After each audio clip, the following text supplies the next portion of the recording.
All right, today we are diving into a strategy that's completely changing the game. Literally, it's transforming everything from employee training to customer loyalty by making work feel a lot more like play. We are talking about business gamification. So let's just jump right in with a big question.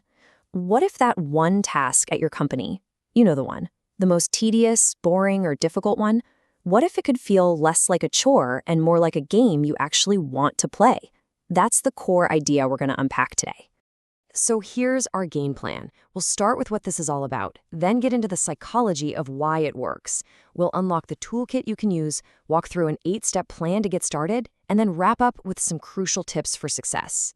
Okay, first things first, let's get on the same page. When we talk about business gamification, we are not just talking about, throwing a foosball table in the break room and calling it a day.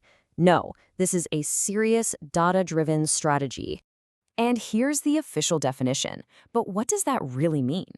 It's about taking the elements that make games so addictive, things like points, challenges, and that feeling of leveling up, and applying them to real-world business goals to get people engaged. Right. And this is a really key point. You don't have to go out and build some brand new complex video game from the ground up. The real magic is in weaving these techniques into the stuff you're already doing, your workflows, your loyalty programs, to make them way more compelling. Okay, so we know what it is, but the big question is, why does it work so well? Well, the answer isn't some kind of magic trick. It's actually deeply rooted in human psychology and how our brains are wired. So let's get into the science. At its heart, gamification taps into some really fundamental human needs. Take something called self-determination theory. It sounds complicated, but it just says that all of us crave 3 things: competence, autonomy, and connection. And guess what? Gamification delivers on all 3. It also helps us find that amazing mental state called flow, where you're so absorbed in a challenge that you completely lose track of time. So see? This isn't about manipulation. It's about aligning work with what naturally drives us. And really, at the end of the day, this isn't about tricking people into doing something. It's about strategically aligning a task with our natural psychological drivers to turn a process from something we have to do into something we actually want to do. And I think this quote from George Bernard Shaw just says it all, doesn't it? Play is this fundamental, lifelong part of being human. Gamification is really just about bringing that sense of play back into the parts of our lives where we've kind of let it fade away. Now that we get the why, let's get practical and talk about the how. What are the actual building blocks you can use? Think of this section as us opening up the game designer's toolkit, but for business. Okay, this slide is absolutely crucial.